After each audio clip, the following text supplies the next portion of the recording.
gözyaşları. تارکان مگاستار ترکیه مادرش را از دست داد. ولی چه اتفاقی تو مراسم تشییع جنازه مادرش افتاد که دل شکستگی و این فقدان رو براش دوچندان کرد؟ با سلبریتی با اخبار دست اول سلبریتی ترکیه مثل همیشه همراه باشید.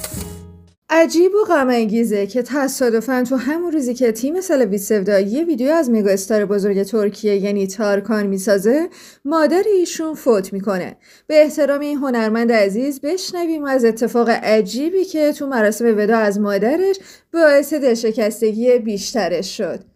تارکان پاپستار بزرگ ترکیه مادرش یعنی نشه توتوغلو رو که در سن 68 سالگی درگذشت به سفر آخرت بدرقه کرد.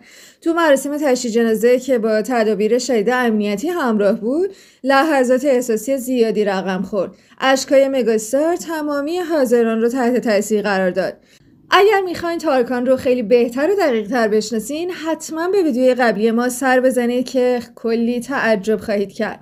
همونطور که تو ویدیو قبلی گفتم، تارکان اسطوره پاپ ترکیه همیشه مورد توجه رسانه ها نه فقط به خاطر موسیقی بلکه به خاطر خانواده‌اش هم بود. تارکان تا 14 سالگی همراه پدر و مادرش با یک زندگی کارگری در آلمان زندگی می‌کردند. بعدش به ترکیه برگشتن. اون یکی از 6 فرزند خانواده است.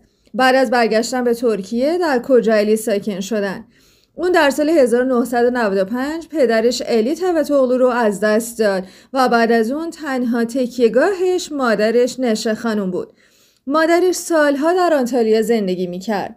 تو سال 2010 با مصاحبه‌ای که بعد از تماشای کنسرت پسرش انجام داد و پر از افتخار و احساس بود، توجه خیلی ها رو به خودش جلب کرد.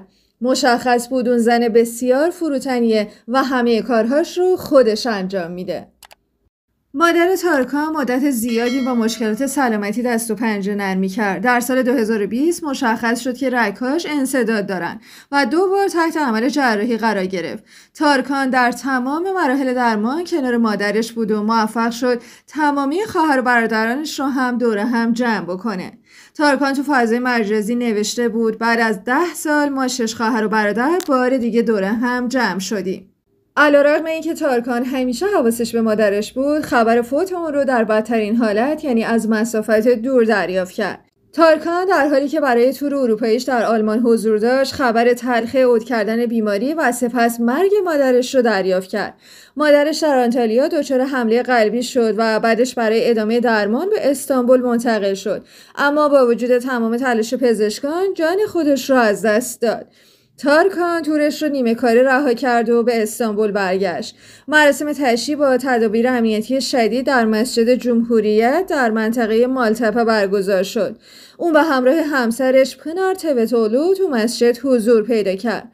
تو این روز سخت همه طرفدارانش در کنارش بودن، ولی در کمال تعجب و ناراحتی هنرمندان بزرگ و دوستان اون در کنارش دیده نشدن. و فقط تعداد معدودی از هنرمندان مثل سیبل جان، زرین اوزر و بهزاد گرچکر در کنارش بودند.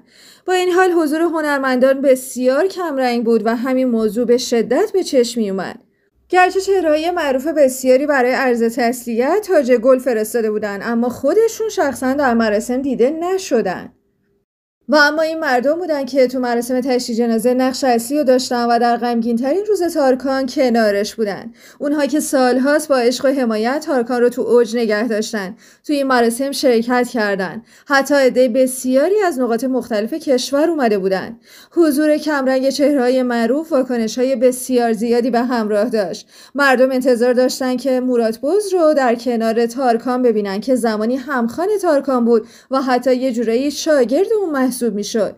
مردم میخواستن سزن آکسو، گلشن و مصطفی ساندار رو ببینن و همینطور کنان دولو که همشون غایب بودن. البته احتمالش هست که برخی از هنرمندان به دلیل نگرانی از ازدحام مردم یا درخواست عکاسی از طرف طرفداران و خبرنگارها تصمیم به شرکت تو مراسم نگرفتن، اما باز هم توجیه قانع کننده این نیست و این موضوع یه بار دیگه این جمله رو برامون یادآور شد که وفا صرفاً اسم یک محله هست.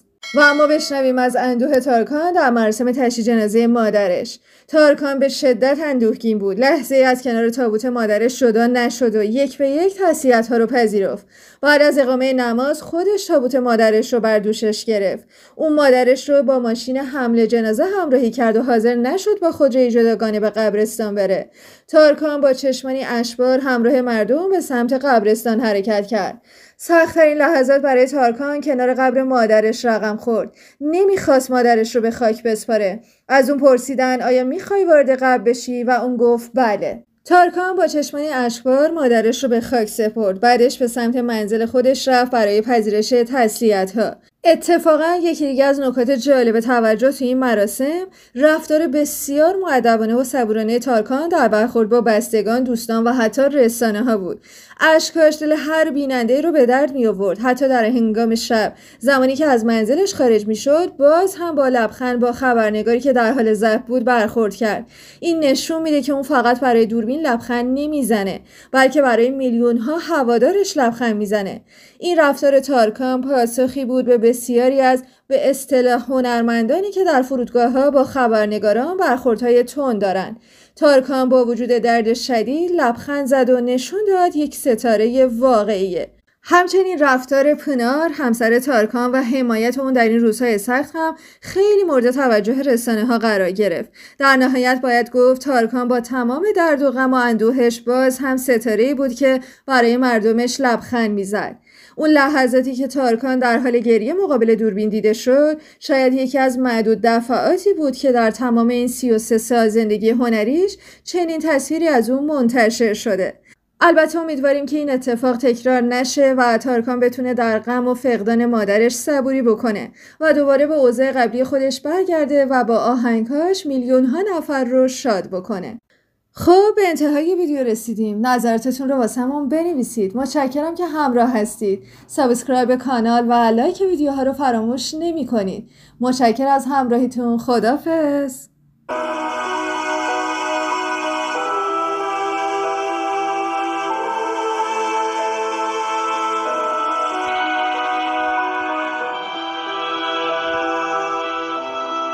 Karamürsel ilçesinde yaşayan ünlü sanatçı 1995 yılında babası Ali Tevetoğlu'nu kaybetti. Bu kardeş ilk kez tekrar bir araya geldik diyerek sosyal medya hesabından paylaştı.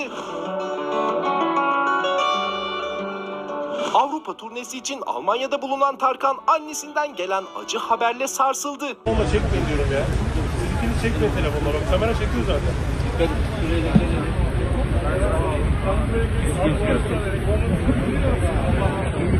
Bizi burayı açar mı? Volkan gel abi. Gel abi.